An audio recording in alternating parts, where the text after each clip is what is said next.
canal libre e independiente. Cinevisión, canal 19.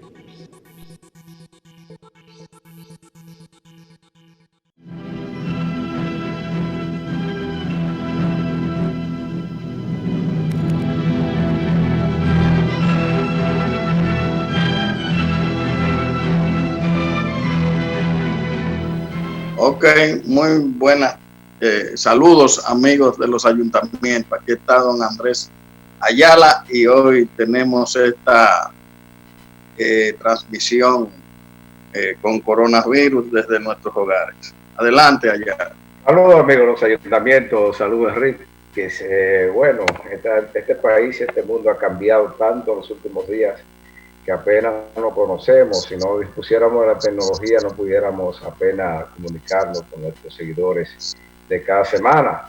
Nosotros tenemos el deber, por más de un cuarto de siglo, de orientar a la gente de la municipalidad, decirle de qué va el mundo, qué es lo que está pasando, cómo esto afecta a los ayuntamientos, cómo esto va a afectar incluso un cambio de mando municipal que está programado para dentro de unas 3 semanas.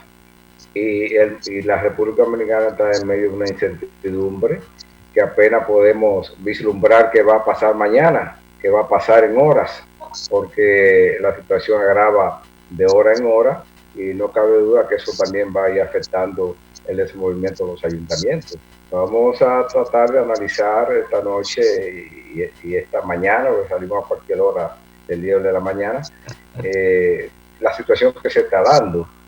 Y queremos entrar dándole las gracias a Cinevisión Canal 19 porque nos facilita estos enlaces tecnológicos para poder realizar los ayuntamientos dentro de la precariedad de que nos da esta cuarentena, que es obligatoria y sobre todo que es consciente. La gente debe estar recluida en los hogares a menos que sea imprescindible salir a hacer cosas fundamentales para la sociedad que no individuales.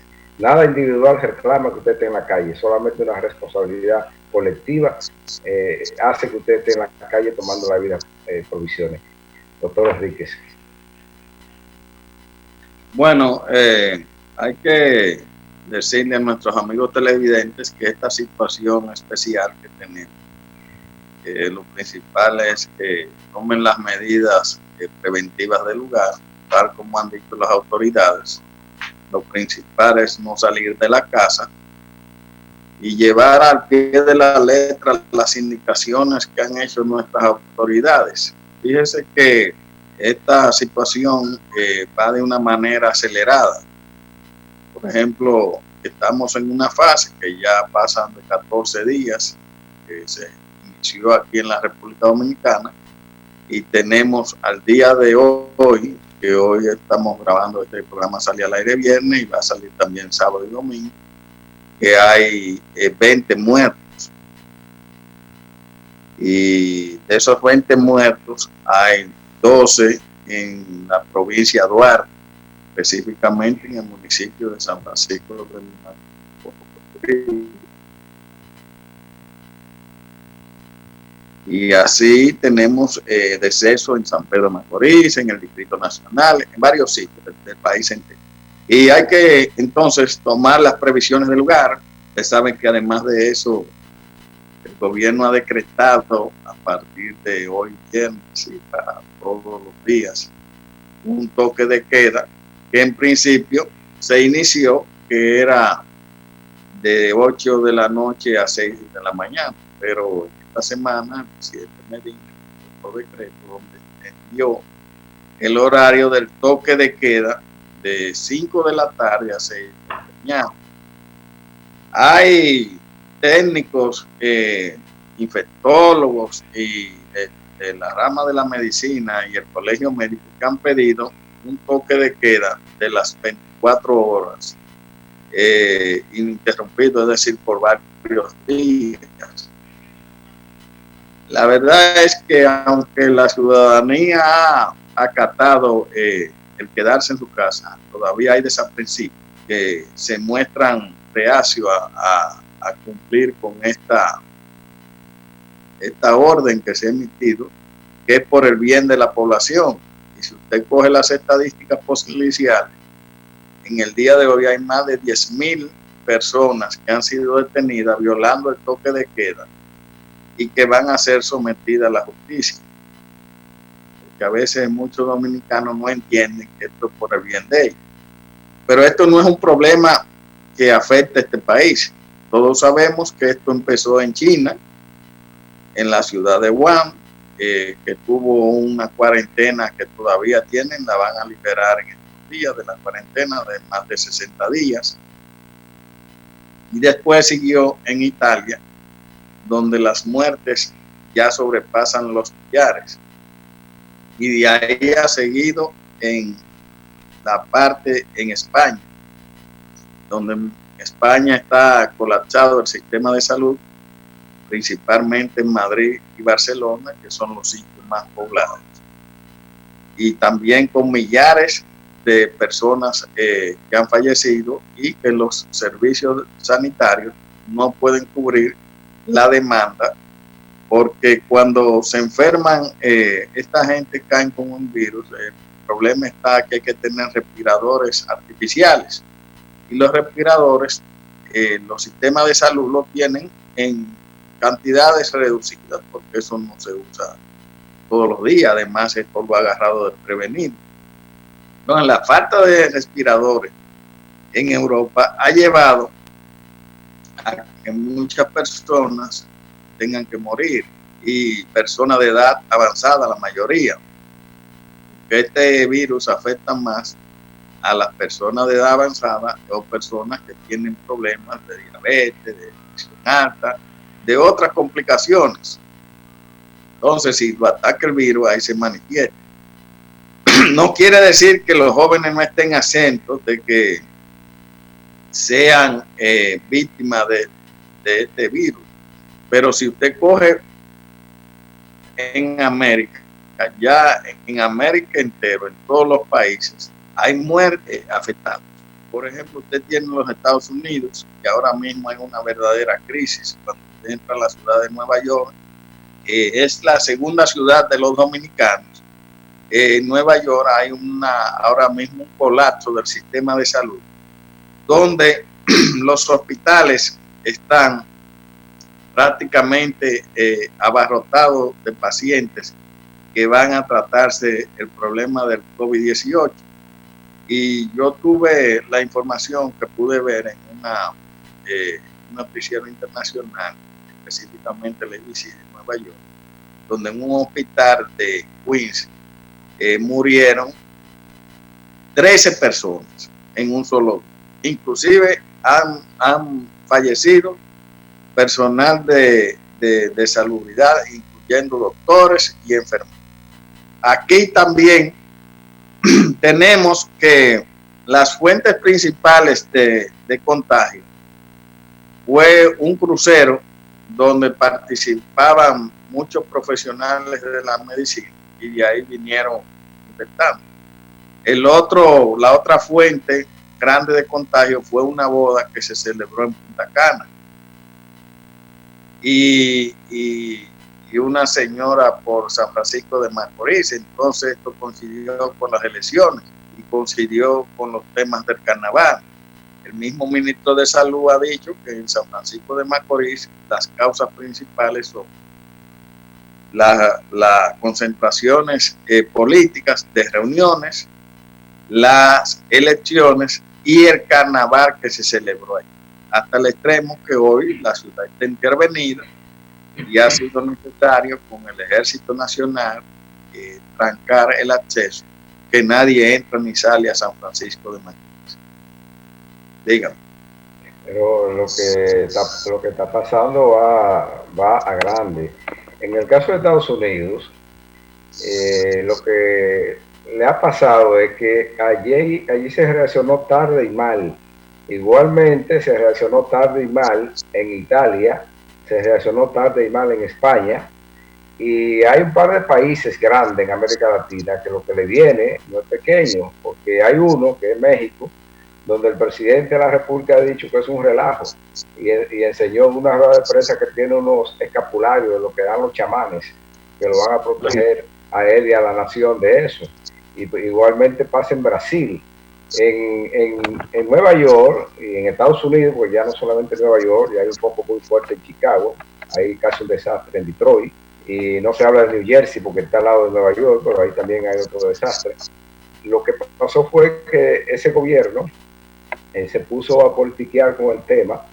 El señor Trump, que es el presidente de Estados Unidos, empezó a decir que eso eran cosas de los chinos, que eso eran guerras bacteriológicas y cosas por el estilo. Hay que revisar la historia para no perderse en estos temas. Hace algo más de un siglo, al final de la Primera Guerra Mundial, hubo una pandemia similar a esta, que se inició en las trincheras de batalla de la Primera Guerra Mundial. Eso fue en el año 1918. Se dio a conocer en España y por eso se le pegó el mote que era la gripe española. Realmente no era española. Es la influencia española. Y hay que decir que esa influencia española se llevó más gente que la guerra. La historia o los datos históricos verificables hablan de 50 millones de gente muerta en esa época. Y hoy vi unas declaraciones de la Organización Mundial de la Salud, que es una apéndice de la ONU, que habla de que como va la cosa, estamos perdiendo la guerra contra el virus, el COVID-19. Y como va la cosa, es como indican naciones importantes, que deberían ser ejemplos, de que no han tomado esto en serio. Las pandemias tienen una característica, sobre todo cuando se trata de virus de esta naturaleza, que es la multiplicación exponencial. Y usted nunca tiene un número que pueda calcular de verdad. Aquí se habla, o se habló en la rueda de prensa que dio el Ministerio de Salud Pública en la mañana del viernes, de alrededor de 500 casos. 500 casos son los que ellos tienen registrados. Pero se ha dado la evidencia, se ve la evidencia, se nota, uno la aprecia, uno la consigue con informaciones que le llegan, de que en cada barrio, en cada calle, hay varias gente infectados, sin ningún tipo de control. Yo multiplicaría los casos que dan en salud pública, por lo menos por 10 aquí. Los muertos, eso se puede contar, porque al final hay que pedirle un acta de defunción. Pero el que está por ahí asintomático, regando el virus, inconscientemente, porque no cumple la cuarentena, ese no está en ningún registro. Y al no estar en ningún registro hace que las autoridades no tengan control cuando la multiplicación se le vuelve exponencial para el tema de la atención. Por eso usted ve que en Estados Unidos, específicamente en Nueva York, hay un desborde del sistema de salud. Óigase bien, en la primera economía del mundo no tienen ventiladores. Y lo que han decidido es pasar a una economía de guerra, convirtiendo a las fábricas más importantes, las fábricas automatizadas, en fabricantes justamente de auxiliares médicos, de ventiladores y de una serie de facilidades que hacen falta para tener controlado este desastre médico que se le viene encima.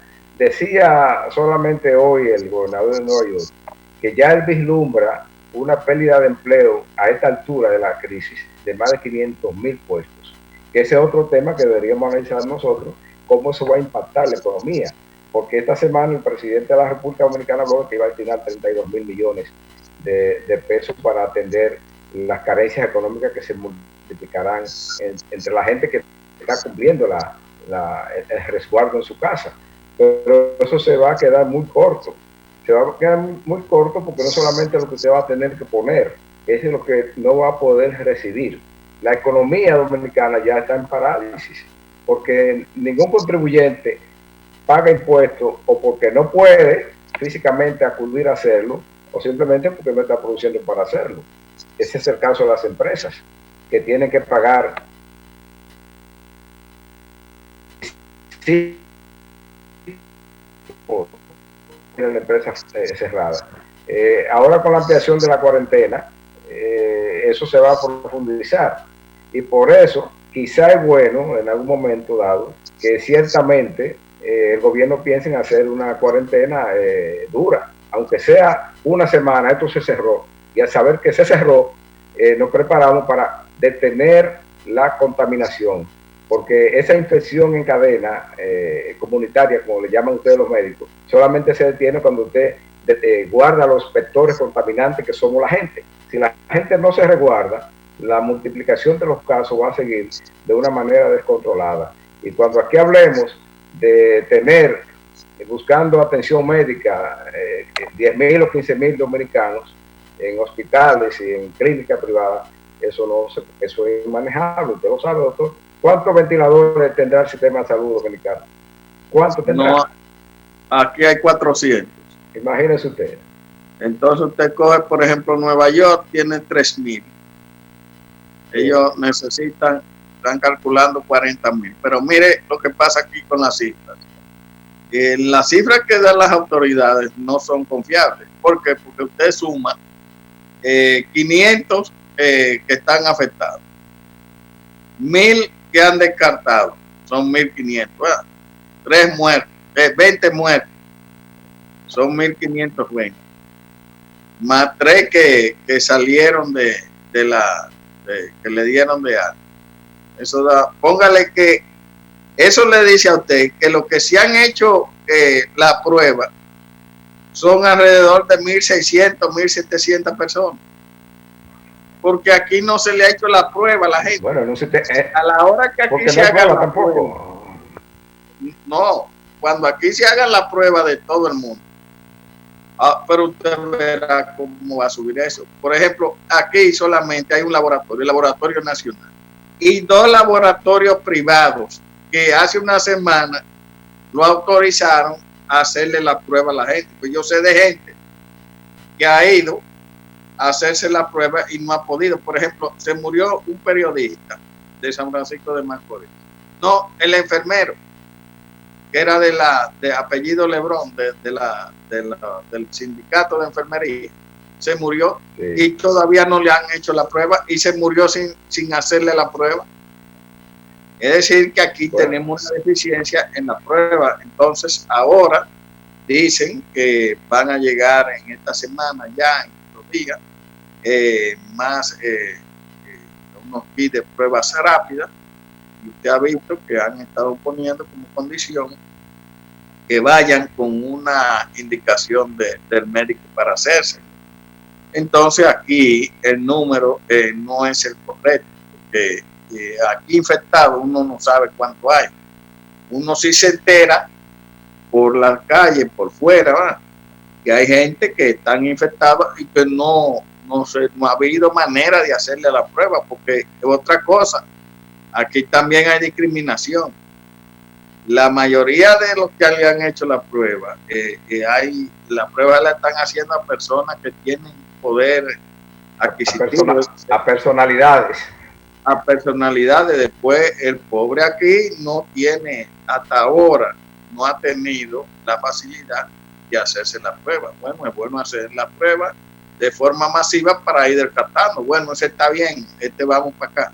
Pero yo creo que va a tener el gobierno que asumir la posición de hacer un toque de queda de 24 horas para ver cómo si sube o no, porque esto tiene que llegar a un pico de casos, ¿verdad?, de enfermos, y ahí es que puede empezar a declinar. De lo contrario, no se va a parar. Fíjese que ¿cuál ha sido los puntos? Son gente, si no se cierra, usted nunca establece el pico. Nunca va a poder cortar. No se va a establecer. No se va a establecer. Si yo hubiera sido el presidente, yo aprovecho este fin de semana. Si yo fuera el presidente y hubiera cerrado este fin de semana, aquí desde el viernes hasta el lunes no hay nada. O la semana entera y se acabó. Sí, es lo que le decía, los países donde se ha convertido en desastre el tema del virus son aquellos los que no se han reaccionado bien, no se ha reaccionado de manera timorata, pensando en otra cosa. Ese fue el caso de Italia, que dijeron que si cerraban iban a afectar la economía. Oiga bien, por donde fue la cosa. Entonces, aquí no podemos tener ese criterio, porque solamente esta semana de aquí se han expatriado alrededor de 100.000 turistas que quedaban todavía aquí. Eso quiere decir que esa industria la que hablamos nosotros hace algunas semanas en los ayuntamientos, que era la industria sin chimenea, el motor de la economía dominicana. Esa está liquidada por lo que resta de año y probablemente el año que viene entero. Hay que tomar medidas que vayan, que ataquen el tema realmente por donde es. Usted decía que tiene, a ustedes llegan datos de gente que dicen que están infectados. Lo que le decía, yo tengo el caso de un compañero de trabajo cuya esposa está con fiebre hace una semana y ellos no han podido hacerse la prueba en ningún sitio. Y han ido y lo que le dicen, vuelvan en 48 horas. Entonces ellos están trancados, la familia entera, en la casa, con la enferma. Usted sabe lo que va a salir de ahí. Pero así deben haber decenas o centenares de casos a nivel nacional en el que el Estado no tiene ningún control ni ninguna información de lo que está pasando. De ahí el riesgo que nos estamos corriendo de que esta pandemia se convierta realmente en una pandemia nacional que nos daña a todos. Ya el turismo se dañó. Vamos a salvar a la gente por lo menos. Vamos a salvar la economía interna, la que controlamos nosotros. Porque es que el gobierno no tiene ninguna planificación. Aquí se ha ido trabajando sobre la marcha. Según lo que hay, van preparando, haciendo el plan. Pero aquí no había ninguna planificación. El gobierno ahí estuvo ausente. Entonces, fíjese un caso. En San Francisco de Macorís se murió uno que era de la cooperativa de maestros, que inclusive trabajó en la Junta. Bueno, él se murió ayer. No le han hecho la prueba a la familia y dice la mujer que está enferma ella, la mamá y todos los que viven, como 6 gente en esa casa. Entonces así no se puede. Eso no está contabilizado. No, eso no, porque eso no está ahí. Eso no está puesto ahí. Es que ellos nada más los datos que dan son los que se mueren y los que le han hecho la prueba. Pero la prueba no se la han hecho a 2.000 gente. Todavía 2.000 gente aquí no se la han hecho. Bueno, entonces la situación aquí es bastante grave. Yo creo que esta situación que se veía venir, porque esto se sabía. Cuando usted vio que ya llegó a Europa por el norte de Italia, aquí el gobierno debió cerrar la frontera. Y aquí estuvieron 5 días entrando y saliendo extranjeros. Y por ahí vino la cosa. Usted no se recuerda un italiano que lo llevaron, que estaba hasta diciendo adiós. Sí. Y nosotros alertamos de ese tema hace muchas semanas en este programa, cuando dijimos que esto iba por el camino de la pandemia. Mucho antes de que la Organización Mundial de la Salud declarara pandemia, nosotros hicimos la advertencia. Y lo hicimos, recuerde usted, basado en la debilidad fronteriza que tenemos, que no hay ninguna frontera. Ese es otro tema que a mí me preocupa, porque en Haití supuestamente no hay nada. Usted se imagina que en Haití no hay casos, que hay 6 casos, y allá no hay ni quien lo cuente. No hay, sí. No hay ni quien lo cuente. No. Y me enteré que esta mañana ellos estaban alegremente haciendo un mercado ahí en la frontera, unas pulgas que celebran ahí, binacionales, que esta vez la celebraron del lado haitiano. Ya usted sabe cuántos se contaminaron ahí. Y esa frontera, para los dominicanos que no han ido por ahí, quiero insistir en que como frontera no existe. Eso no existe. No. Y cuando la pandemia golpea a Haití, o se sepa que golpea a Haití, porque no se sabe, todo eso se va a reflejar de este lado.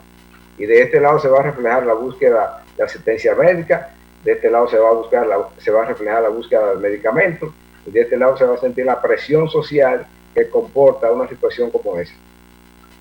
Para un pueblo de carenciado total como es Haití, además. Es realidad que tenemos que asumir los dominicanos.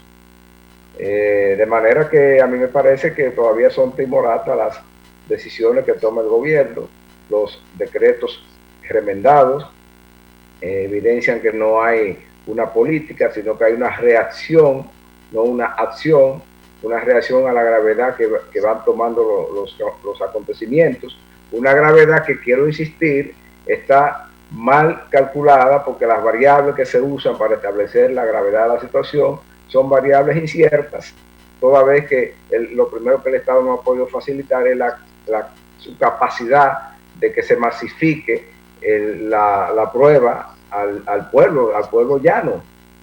todo el mundo está preocupado. Lo correcto es que aquí todo el mundo pueda acudir y hacerse una prueba y establecer que está bien. Porque si usted en su núcleo familiar no sabe cómo está y está conviviendo con su núcleo familiar, ese núcleo familiar entero está en peligro. Sí, bueno, así es. Vamos a ir a una pausa para pausamos.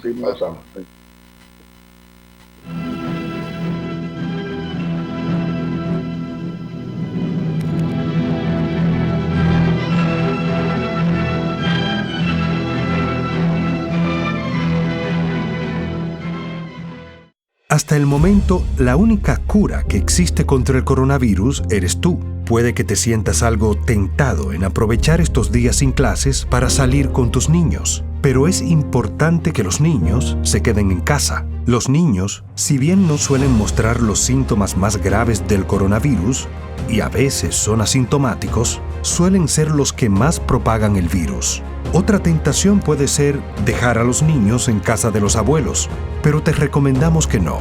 Cuando los niños van a casa de sus abuelos, se corre el riesgo de juntar a los más propagadores del virus con los más vulnerables, que son las personas de más edad. Protejámonos entre todos, con pequeños actos de responsabilidad. Contra el coronavirus, el héroe eres tú. Un mensaje del Ministerio de Salud y este canal.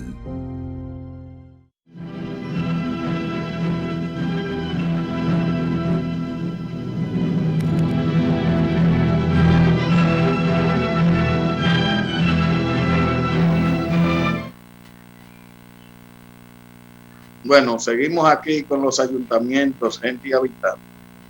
Fíjese, hay que insistir hay que insistir, doctor, que nosotros estamos en cuarentena,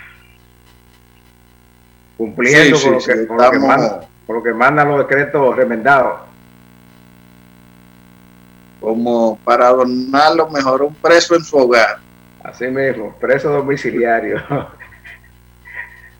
Bueno, hay que estar resguardado porque fuera es que se le puede a uno se puede afectar. Lo que pasa es que, ¿cómo se pega el virus? Bueno, el virus se pega donde hay aglomeración. Si usted está donde hay grupo de gente, ahí es posible que haya un infectado, o usted agarra una puerta o algo y se puede llevar la mano a la cara, a la boca o a los ojos y no se la lava. Jabón, como dicen los comerciales que se han establecido en el mensaje, bueno, ahí la gente queda afectada. Pero mire, ya en el plano de la economía, tenemos que el gobierno ha tomado una serie de medidas. Por ejemplo, van a usar 32.000 millones para darle a los que tienen la tarjeta, llevarlo a 5.000 y 8.500 a los desempleados. Pero hay una gran cantidad de personas que no ni tienen tarjeta ni son empleados y trabajan. Por ejemplo, mecánico, camarero, bartender, para ponerle un caso, señoras que trabajan en salones de belleza, gente que fría en la calle, los boneros, venduteros, esos que venden fruta en camioneta o que venden fruta en un puesto, que venden en la calle, eso de los semáforos. Algunos tienen tarjeta, pero otros no. Entonces, yo creo que el gobierno debe ser más amplio a la hora de proveerle los fondos necesarios a esas personas para que puedan hacer la cuarentena. Hay gente aquí que trabaja y vive el día a día. Salen hoy a trabajar y con lo que consiguen, bueno, compran lo que necesitan y mantienen su familia. Entonces, eso hay que tomarlo en cuenta. No podemos, el gobierno no puede hacerse el sordo, el loco, como dicen, y no enfocar esta situación con la amplitud con que se debe. Porque la verdad es que si usted está en su casa y no tiene que comer, que hace salir a la calle, pero sale a buscarlo porque tampoco va a morirse de hambre. Entonces es una situación difícil. Fíjese que en esas sociedades avanzadas, no es como aquí que le están mandando a su casa dinero para que puedan solventar sus gastos. Pero también hay otras medidas que se pueden tomar para favorecer la clase media. Estamos hablando eso de la clase más desposeída. Pero, por ejemplo, aquí hay gente que tiene que pagar hipotecas, que tiene que pagar carros que cogió con préstamos, que tienen préstamos personales y otro tipo de préstamos también, que tienen que pagarlo, que tienen que pagar luz, que tienen que pagar teléfono, que tienen que pagar vivienda, que tienen que pagar agua. Y entonces para esa clase no hemos visto que el gobierno ha dicho nada. Por ejemplo, los teléfonos, todo eso hay que pagar.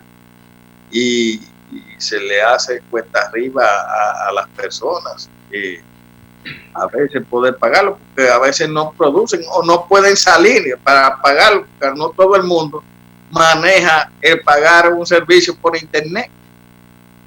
Eso es para 1% de la población, reducido. Muy reducido, muy reducido. Entonces el gobierno debe hacer un esfuerzo y tomar eso en cuenta. Y es bueno que se sepa que en el presupuesto de la nación, creo que el artículo 60 o 70, hay 300 millones de dólares para desastres y calamidades. Esto es un desastre y una calamidad.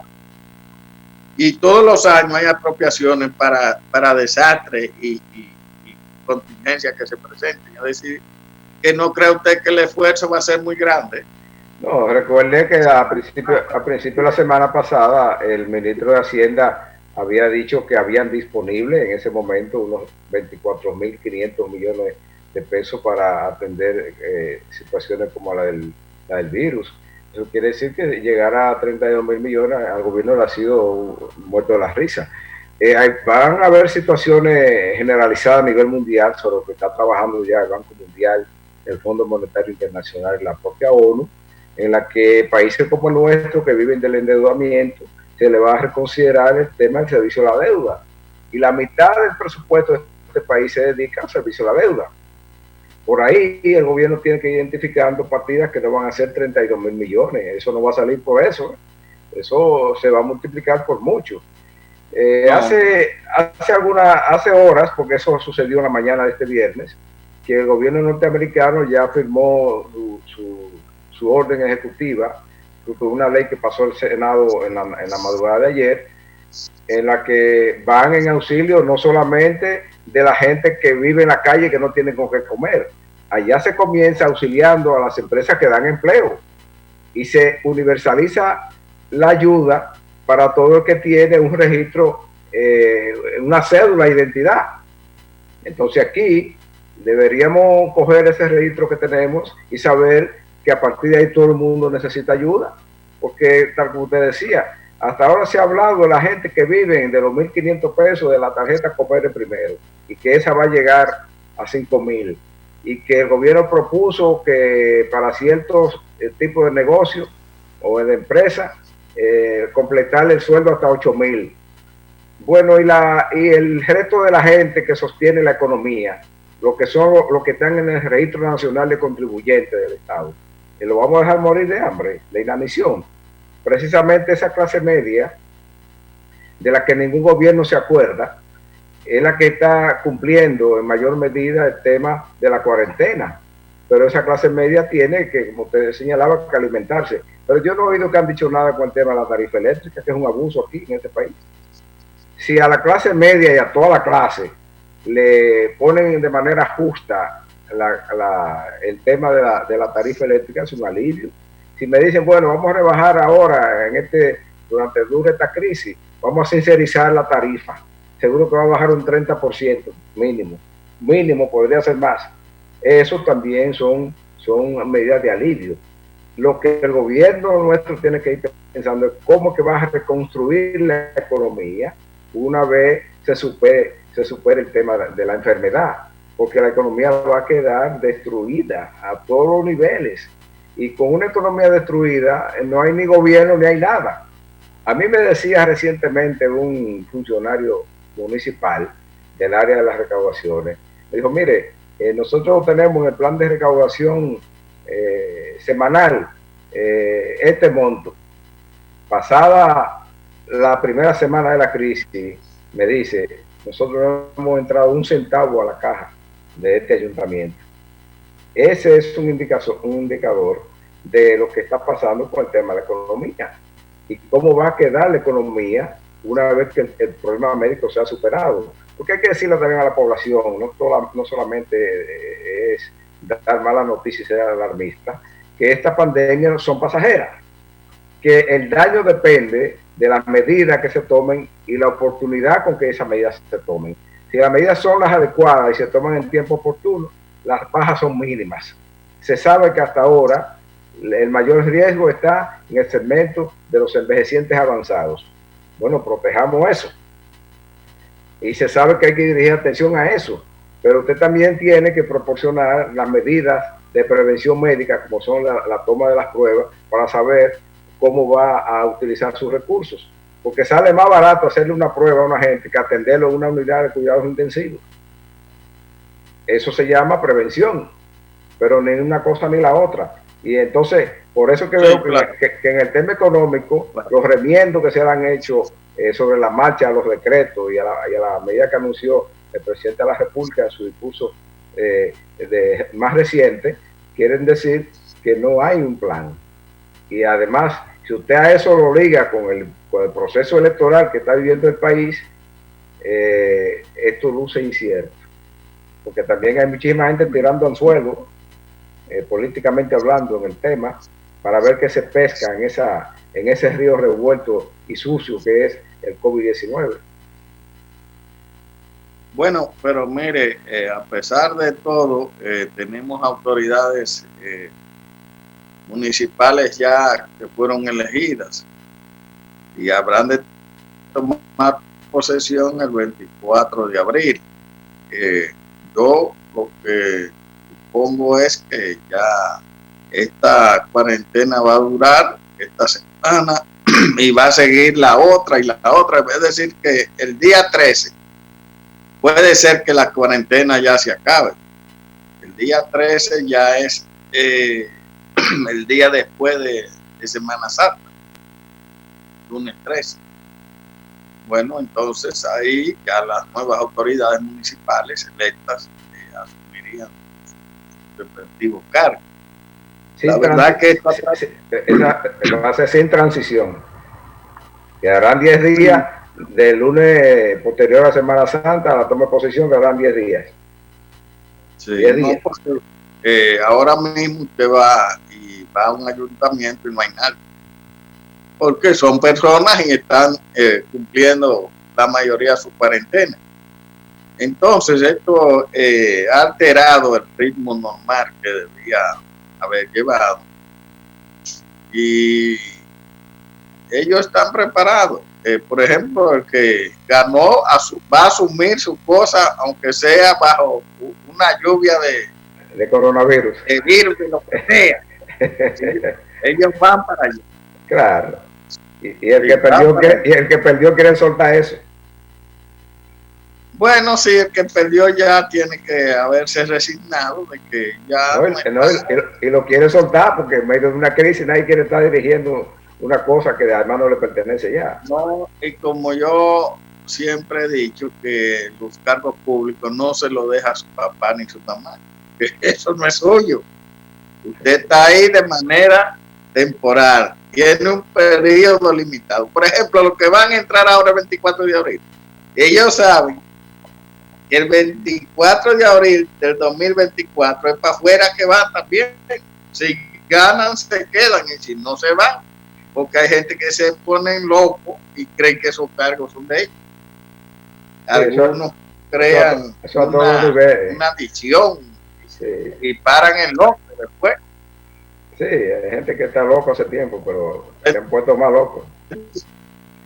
Pero todo, claro, porque la derrota no hemos podido analizar bien los resultados.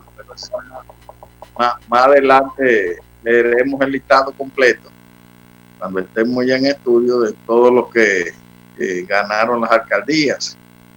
La verdad es que en esta el Partido Revolucionario Moderno se llevó 81 alcaldías de las grandes y el Partido de la Liberación Dominicana y sus aliados 65 alcaldías.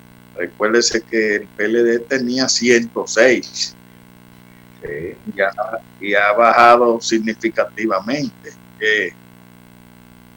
Eso se veía venir por la misma situación, y además que muchos de los incumbentes municipales ya tenían demasiado tiempo y la gente se cansa de una gente en el mismo cargo, porque a veces usted está en un cargo y se queda un periodo, otro periodo, 3 periodos, 4 periodos, ya usted está, como dicen en el campo con los machetes, está agosto. Sí, se agota, agotado. Ya se agota y la gente se cansa de verlo. A veces usted ha hecho una buena gestión, pero la gente entiende que quiere cambiar, que venga otro, aunque no sirva. Entonces, esas son de las, a veces de las cosas políticas que muchos políticos se le olvidan. Y bueno, hay que estar preparados para los cambios municipales que esperamos que, como todos han presentado programas, que vienen cargados de programas, que vienen cargados de muchas ideas e ilusiones, la puedan cumplir. Pero para los ayuntamientos y los nuevos alcaldes, regidores, poder cumplir su programa es una cosa fundamental, el financiamiento.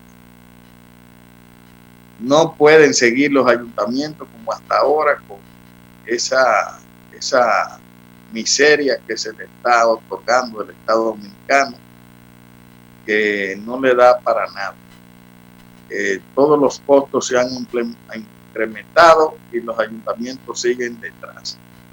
Entonces, es necesario que el gobernante que venga a partir del 16 de agosto tenga una visión más descentralizadora en cuanto al manejo del presupuesto del Estado y que le dé al ayuntamiento lo que en realidad le corresponde. Aunque hay que decirlo todo. Porque en esas medida que se van a poder cumplir con los planes y programas que tengan. Y yo espero que como ahora la directiva de FEDOMO va a cambiar, porque vienen otros alcaldes, que sean más, procuren más tener mayores fondos. Bueno, pero la realidad es que los alcaldes van a asumir en medio de una economía destrozada. No se le augura mucho éxito ni que cumplan muchas promesas en el plano de la financiación. Ciertamente, si la dirección de FEDOMO, que cambiará en noviembre, porque no es de una vez, eso se extiende hasta noviembre, a menos que hagan una asamblea extraordinaria, asume un rol más propositivo, se puede llegar a acuerdos inteligentes con el Poder Ejecutivo que hemos propuesto nosotros aquí en los ayuntamientos, que tiene que surgir desde la dirección de FEDOMO propuestas inteligentes, flexibles, que le permitan al gobernante de turno ir en auxilio del ayuntamiento sin la rigidez de que le estén exigiendo que cumpla una ley que no puede cumplir. Porque lo que se ha demostrado es que esas leyes sectoriales que segregan o especializan fondos del presupuesto nacional son todas incumplibles. Porque esta es una economía de carencia, la dominicana. Pero los ayuntamientos, a través de su federación, bien pudieran llegar a hacer propuestas que le permitan al gobernante complacer mínimamente las aspiraciones de los ayuntamientos en materia financiera. Eso es lo que se les recomienda, lo que van a asumir el próximo 24 de abril, de esta tribuna de los ayuntamientos. Sí, pero fíjese, en FEDOMO, por ejemplo, la presidencia cambia y en este caso le tocaría al alcalde de Asua, que ahora es el alcalde de Asua. El alcalde de Asua es Rudy González, ese que va a asumir a FEDOMO. Y así van cambiando los cargos de acuerdo a la alcaldía que estén representados. Nosotros conocemos a Rudy y sabemos que tiene un criterio más acabado sobre el financiamiento que necesitan los ayuntamientos. Y esto, bueno, podría empezar a funcionar inmediatamente para ir motorizando por lo menos un plan que al presidente que salga electo le dé a los ayuntamientos lo que le corresponde, porque la verdad es que continuar así no se puede. Y más ahora que después de esto, pues esto va a pasar, pero va a haber una crisis en el país entero de carácter económico, porque aquí está paralizado todo, aquí se ha paralizado todo el motor de la economía. Ya yo le decía que esta crisis en el plano económico dura 2 años mínimo. El que se perdió, que apenas ha transcurrido un trimestre, y el año que viene en materia de producción y de turismo, eso se fue a pique. Y cuando esos mercados internacionales aceleren otra vez, que ese petróleo diga para arriba, combinado con una quiebra financiera de la economía nacional, eso es letal. Y los ayuntamientos tendrán que lidiar con eso desde el inicio de las nuevas autoridades, esa es la realidad. Lo otro es que no hay remesa. No, nada de eso. No hay remesa, que es la otra fuente de recursos del Estado Dominicano. Y eso va a llevar a que aquí entendamos también que tenemos que tener una producción nacional para suplir, por ejemplo, la canasta alimentaria del país. Y como en este gobierno se han dado tanto a las importaciones, que cojan ahí ahora. Por eso es que no se puede descuidar tanto la agropecuaria y golpear tanto los sectores que producen. Y ahora lo vamos a notar, lo vamos a notar después de esto. Ahí lo que ha pasado, doctor, que a la gente que ha estado dirigiendo, sobre todo ese sector agrícola, son importadores. Y eso de la producción nacional, para ellos es un problema de balanza comercial propia, individual. Eso es lo que ha pasado. Pero así como hablamos de que las economías municipales estarán en crisis y la nacional también, yo me conduelo del que gane las elecciones de mayo, si es que hay elecciones en mayo, porque hay gente que quiere que eso también se meta en el paquete de la crisis. Pero yo asumo que habrá elecciones antes de agosto y que habrá en agosto un cambio de gobierno. El presidente que resulte posicionado el 16 de agosto de este año en la presidencia de la República va a heredar una economía con muchos problemas, como no se preveía, porque realmente aquí hemos tenido una economía en estabilidad en los últimos 16 años prácticamente. Una economía en crecimiento constante, se ha dicho que con mucha inequidad, desequilibrio en la repartición de las riquezas. Bueno, ese es un tema, es un detalle de la economía. Si la economía crece, se puede redistribuir mejor. Pero cuando la economía está en descrecimiento, cuando los números están en rojo, el tema no es que haya inequidad, lo que hay es miseria. Y uno aspira que quien le toque gobernar a partir de agosto tenga inteligencia para manejar eso. Claro. Mire, hemos llegado al final y nada más nos exhorta a los amigos televidentes que se queden en su casa, que tengan las previsiones del lugar para no tener problemas, y los ayuntamientos van a continuar la próxima semana.